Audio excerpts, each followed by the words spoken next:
കേരള നിയമസഭാ തെരഞ്ഞെടുപ്പിൽ കേരളത്തിലെ 52% വരുന്ന സ്ത്രീകൾക്ക് രാഷ്ട്രീയ അധികാരത്തിൽ നാമമാത്ര പങ്കാളിത്തം മാത്രം അനുവദിക്കാനുള്ള നീക്കത്തിനെതിരെ പ്രതിഷേധവുമായി തുല്യ പ്രാതിനിധ്യ പ്രസ്ഥാനം. ആണാധിപത്യമല്ല ജനാധിപത്യമെന്ന് രാഷ്ട്രീയ പാർട്ടികളെ ബോധ്യപ്പെടുത്താൻ ഈ തെരഞ്ഞെടുപ്പിൽ LDF, UDF മുന്നണികളിൽ നിന്ന് മത്സരിക്കുന്ന സ്ത്രീ സ്ഥാനാർത്ഥികൾക്ക് മാത്രം വോട്ട് നൽകാനും മറ്റു മണ്ഡലങ്ങളിൽ നോട്ടയ്ക്ക് വോട്ട് ചെയ്യുവാനും തുല്യ പ്രാതിനിധ്യ പ്രസ്ഥാനം വോട്ടർമാരോട് അഭ്യർത്ഥിച്ചു. ജനസംഖ്യയിൽ 52% വരുന്ന സ്ത്രീകൾക്ക് ഇപ്പോഴത്തെ നിയമസഭയിൽ വെറും 8% പ്രാതിനിധ്യമാണുള്ളത്. 128 പുരുഷന്മാരും 12 സ്ത്രീകളും എന്നതാണ് അവസ്ഥ. ഒരിക്കൽ പോലും നിയമസഭയിലെ സ്ത്രീ പ്രാതിനിധ്യം 10% എത്തിയിട്ടില്ല. ജനസംഖ്യാനുപാതിക പ്രാതിനിധ്യം സ്ത്രീകളുടെ ജനാധിപത്യ അവകാശമാണ്. എന്നാൽ ഈ തെരഞ്ഞെടുപ്പിൽ മതേതര ജനാധിപത്യ പാർട്ടികളെന്ന് അവകാശപ്പെടുന്നവർ തിരഞ്ഞെടുക്കപ്പെടാനുള്ള സ്ത്രീകളുടെ ജനാധിപത്യ അവകാശം നിഷേധിച്ചിരിക്കുകയാണ്.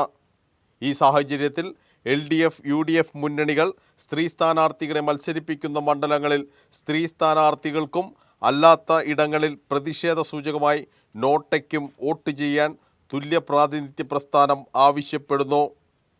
ഒരു മണ്ഡലത്തിലെ സ്ഥാനാർത്ഥികളാരും സ്വീകാര്യരല്ലെങ്കിൽ നോട്ടയ്ക്ക് വോട്ട് ചെയ്യാനുള്ള അവകാശം 2013 സുപ്രീം കോടതി നൽകിയിട്ടുള്ളതാണ്.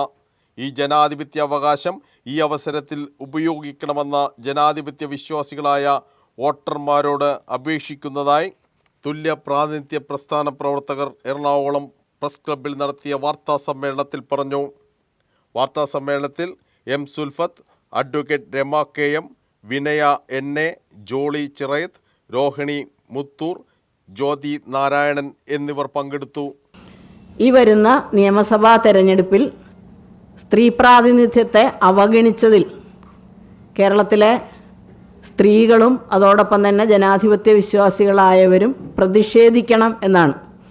രാഷ്ട്രീയ പ്രസ്ഥാനം എന്ന് പറയുന്നതും അതുപോലെ അധികാര സ്ഥാനങ്ങൾ, നിയമസഭ, പാർലമെൻറ്റ് ഇതൊക്കെ ആണാധികാര സ്ഥാപനങ്ങളായിട്ടാണ് ഇന്നലെ വരെ തുടർന്നത്. അതിനോടുള്ള പ്രതിഷേധവും അതോടൊപ്പം തന്നെ ഇതിലൊരു മാറ്റമുണ്ടാകുന്നതിനുള്ള ഒരു സമ്മർദ്ദം എന്ന നിലയിലും കേരളത്തിൽ ഞങ്ങൾ പറയാൻ ഉദ്ദേശിക്കുന്നത് അല്ലെങ്കിൽ വോട്ടർമാരോട് ആവശ്യപ്പെടുന്നത് വരുന്ന നിയമസഭാ തെരഞ്ഞെടുപ്പിൽ 140 മണ്ഡലങ്ങളിലും മത്സരിക്കുന്ന സ്ത്രീ സ്ഥാനാർത്ഥികൾക്ക് മാത്രം വോട്ട് ചെയ്യുക. അതായത് LDF, UDF മുന്നണി എന്ന് നോക്കാതെ സ്ത്രീ സ്ഥാനാർത്ഥികൾക്ക് മാത്രം വോട്ട് നൽകി അവരെ ജയിപ്പിച്ച് നിയമസഭയിലെത്തിക്കുക.